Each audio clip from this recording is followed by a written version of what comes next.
Le président de l'Assemblée nationale et son homologue marocain, en visite en Mauritanie, insistent dans un communiqué conjoint sur la nécessité de renforcer la coopération entre les deux chambres.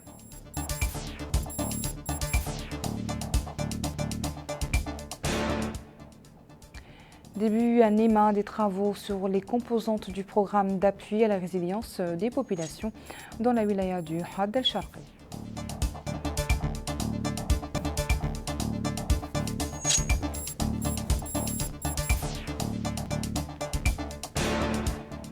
Lancement des missions visant à identifier les comités de supervision de la gestion des magasins villageois de la sécurité alimentaire.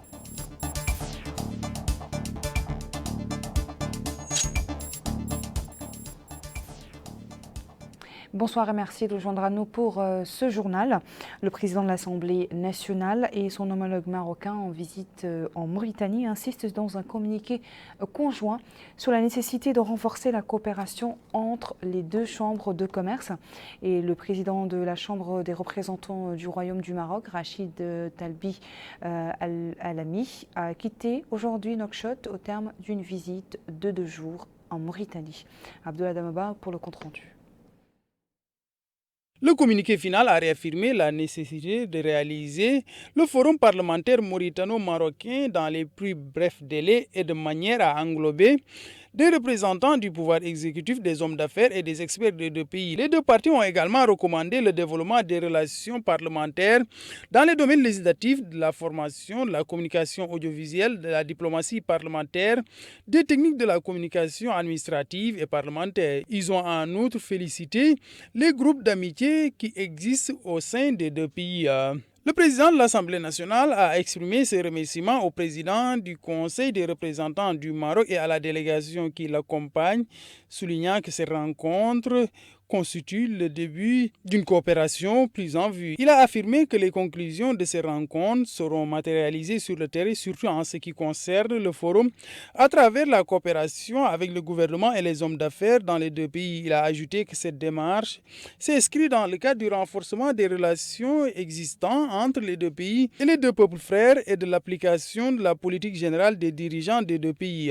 Il a ensuite souligné qu'il compte sur la coopération parlementaire avec l'échange de vues, les expériences et les compétences mettant en relief le rôle des parlementaires dans la facilitation de l'action commune. Pour sa part, le président du Conseil des représentants du Maroc a exprimé ses remerciements en son nom et celui de la délégation qui l'accompagnait au président de la République, au président de l'Assemblée nationale, au gouvernement et aux parlementaires mauritaniens pour l'hospitalité généreuse et la chaleur de l'accueil.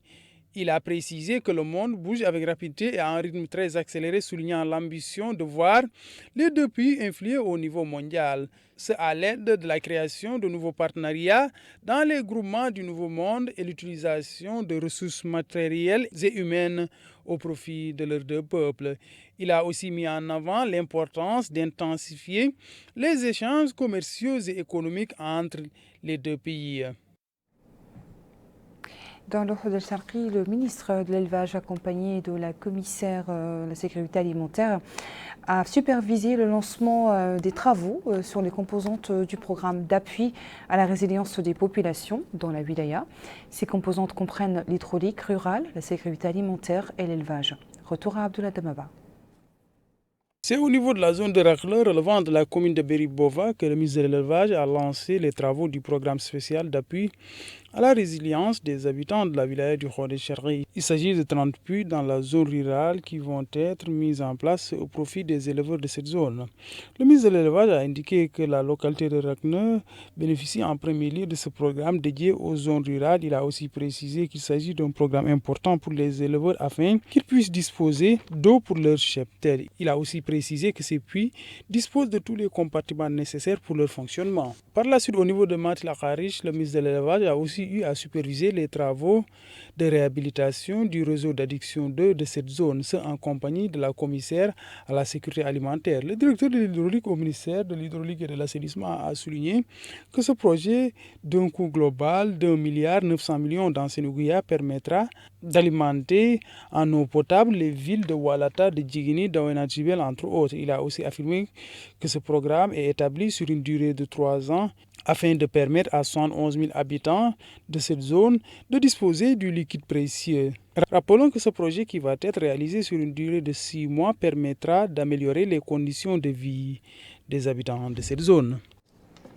La commissaire à la sécurité alimentaire, Fatimetou Khatri, accompagnée du wali du Hafdel Charqi et Selmou Sidi, a donné hier le signal du lancement des missions visant à identifier des comités de supervision de la gestion des magasins villageois de la sécurité alimentaire, un programme mis en œuvre dans le cadre du volet sécurité alimentaire spécial appui à la résilience des populations de la wilaya du Hafdel Charqi. La commissaire a recommandé aux équipes encadrant l'opération sur la nécessité d'une sélection juste et transparente et sur l'importance de la coordination étroite avec des autorités administratives et des élus afin que tous les habitants de la wilaya puissent bénéficier de cette composante essentielle au programme spécial d'appui à la résilience. Au Trarza, plus précisément à Mbalal, la direction régionale de l'action sociale a supervisé l'ouverture d'un jardin d'enfants. L'ouverture de cette nouvelle structure s'inscrit dans le cadre de la politique du département qui vise à généraliser l'éducation préscolaire. Abdullah Damaba. La localité de Mbalal étrenne son premier jardin d'enfants. Ces réalisations du département de l'action sociale de l'enfance et de la famille rentrent dans le cadre des efforts des pouvoirs publics afin de doter les zones rurales de structures éducatives nécessaires. Cette structure d'enseignement du préscolaire comprend une section d'enseignement de l'alphabet, une salle de jeux et de dessin, un espace de divertissement. L'inauguration a été supervisée par la directrice régionale de l'action sociale de l'enfance et de la famille. Elle a déclaré que la réalisation de ce jardin d'enfants fait partie de la stratégie mise en place par le ministère de l'action sociale de l'enfance et de la famille dans le cadre de la prise en charge de la petite enfance. Elle a en outre précisé que la wilaya du Trarza regorge de 35 structures d'enseignement du préscolaire qui ont été instaurées dans le cadre du plan d'action mis en place pour la promotion de la petite enfance. La présidente de l'Union des coopératives féminine de Mbalal a salué le rôle de ce jardin d'enfants. Elle a aussi précisé qu'elles ont commencé à travailler dans le cadre de la mise en place de ces structures d'enseignement du préscolaire il y a de cela un mois. Quant à la monitrice de cette structure d'enseignement, elle a affirmé que par jour, elle reçoit 25 bambins qui se rendent sur place à 9h et rentrent chez eux à 12h. Elle a enfin rappelé le programme de ces enfants une fois sur place. Le rôle du centre de formation et de la promotion sociale dans la réadaptation des enfants vivant avec un handicap, c'est le thème sous lequel l'association des mères d'enfants autistes, Thierry Zemmour, en coopération avec le centre de formation et de promotion sociale des enfants, a organisé aujourd'hui dans la ville de Zouérat une journée de sensibilisation au profit des mères d'enfants autistes. Moussa Ndiaye nous en dit plus. Par l'association des mères d'enfants autistes en collaboration avec le Centre de formation et de promotion sociale des enfants handicapés de Thierry Zemmour, cette journée de sensibilisation vise à renforcer les efforts des acteurs de la société civile et actions du département de l'enfance et de la famille. S'adressant aux participantes, M. Saadna Ouelahmed, conseiller d'Iwali de Thierry Zemmour, chargé des affaires sociales et politiques, a, dans son discours, mis l'accent sur l'importance de cette manifestation qui, dit-il, permettra aux parents d'enfants autistes de jouer pleinement leur rôle dans la réadaptation de leurs enfants. Quant à Mme Fatimetou Bintlemine, directrice régionale de l'action sociale de l'enfance et de la famille, a déclaré que le Centre de formation et de promotion sociale des enfants handicapés, inauguré en 2021 à Zouérat, a joué un rôle important dans la réadaptation des enfants autistes. Madame Aïchetou Bint Mohamed Salem, présidente de l'association des mères d'enfants autistes, a dit que cette journée de sensibilisation vise à orienter les parents et toutes les parties concernées sur l'importance d'une communication fiable à travers l'échange et partage d'informations sur l'évolution de la situation des enfants autistes. Il est à noter que le pouvoir public ne ménage aucun effort pour aider les franges de la société les plus démunies en créant plusieurs centres de formation pour traiter certaines maladies par des sessions de formation et activités de sensibilisation. Le wali adjoint du Gidi Maha, Mohamed Al-Arbi, a supervisé aujourd'hui à la Maison des Jeunes de la ville de Sidi Babi la remise de diplômes aux lauréats de la première promotion de jeunes formés dans le domaine de l'informatique par l'Association mauritanienne de développement.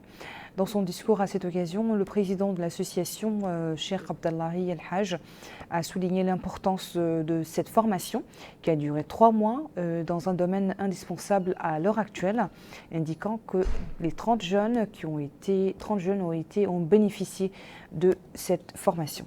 Clôture à Nouakchott des travaux de la session de formation niveau 3 du programme de perfectionnement des cadres techniques et l'Office national de la médecine du travail.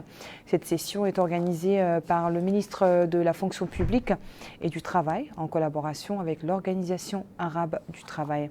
Moussa Ndjaye. Partenariat avec l'Organisation arabe du travail, OAT.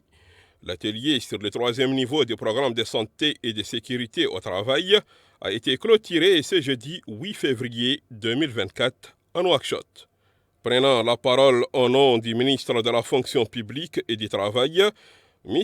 Jailani Wili Cheikh, chargé de mission, a saisi cette occasion pour remercier l'Organisation arabe du travail pour sa contribution, dit-il, au renforcement des capacités des cadres techniques qui ont participé à cette session de formation. De son côté, Mme Rania Arshdiya, qui s'exprimait au nom de l'Organisation arabe du travail, a dit que 12 médecins et ingénieurs ont bénéficié du niveau 3 du programme de cette session de formation sur la santé et de sécurité au travail. L'objectif, dit-elle, est de renforcer leurs capacités avec des thèmes théoriques et pratiques sur le terrain. Quant au directeur général de l'Office national de la médecine du travail, M. Mohamed Fadel Sidi Mohamed Al-Qalqami, a déclaré que 5 jours durant, les médecins de l'Office ont pu renforcer leurs capacités sur le plan théorique et pratique.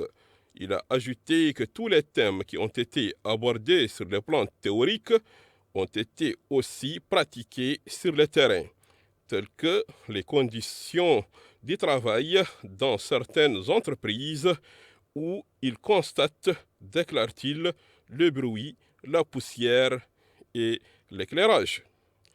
Pour rappel, cette session de formation niveau 3 sur la santé et la sécurité au travail intervient après plusieurs autres sessions de formation. L'objectif est de renforcer les capacités des médecins et cadres techniques de l'Office national de la médecine du travail en Mauritanie, en partenariat avec l'Organisation arabe du travail.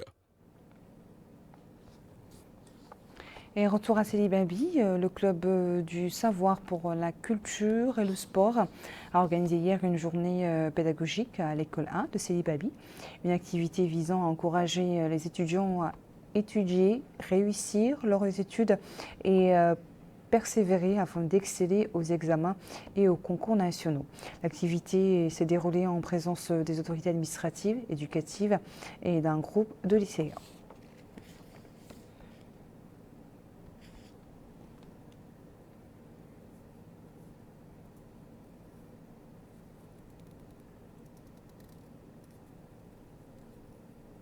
Activité politique dans ce journal et nous commençons par l'activité du parti INSAF. La commission des jeunes a organisé hier soir une manifestation politique à l'ancien palais des conférences de Nouakchott sous le slogan « Préserver les acquis et assurer l'avenir ». Les intervenants ont confirmé leur soutien au président de la République, Mohamed Chahel Ghazouani, pour un second mandat. Le parti Tawassoul a organisé hier soir dans la Mouqata del Mina un meeting populaire sous le thème « Le peuple souffre ». Le président du parti, Hamadi Sidel Mourtar, a exprimé la solidarité du parti avec la bande de Gaza, condamnant les crimes et les atteintes commis par l'occupation israélienne à l'encontre du peuple palestinien. Il a ensuite parlé des conditions de vie des populations et de la hausse des prix, appelant à lutter également contre la gabégie et à respecter les libertés publiques qui garantissent la loi. Des élus et des cadres du parti ont fait des interventions politiques dans lesquelles ils ont abordé des sujets politiques, économiques et sociaux.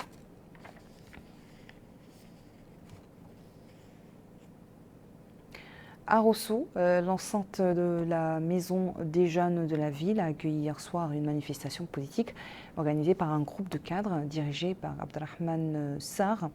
Les participants ont apprécié le climat d'ouverture, dit-il, politique et des grandes réalisations appelant à leur préservation et à leur renforcement en donnant au président de la République une nouvelle opportunité de mener à bien le projet de renaissance sociale dont il a posé les bases, conclut-il.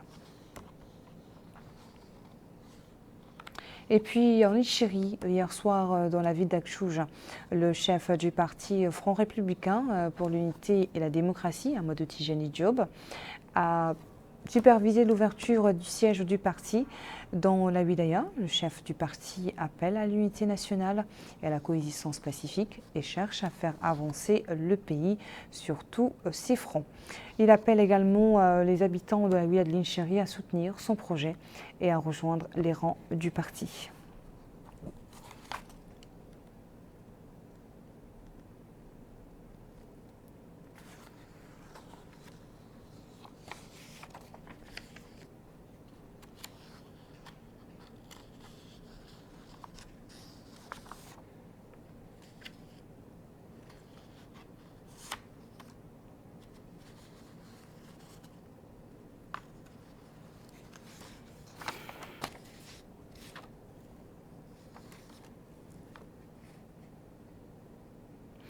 Voilà, nous arrivons à la fin de notre édition. Merci à vous de nous avoir suivis. Le rappel des titres à la une. Le président de l'Assemblée nationale et son homologue marocain en visite en Mauritanie insistent dans un communiqué conjoint sur la nécessité de renforcer la coopération entre les deux chambres.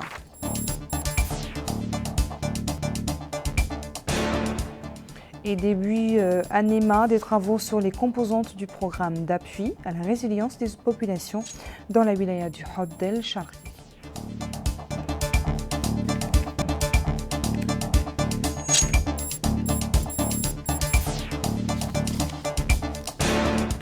Lançons un autre d'émission visant à identifier les comités de supervision de la gestion des magasins villageois de la sécurité alimentaire.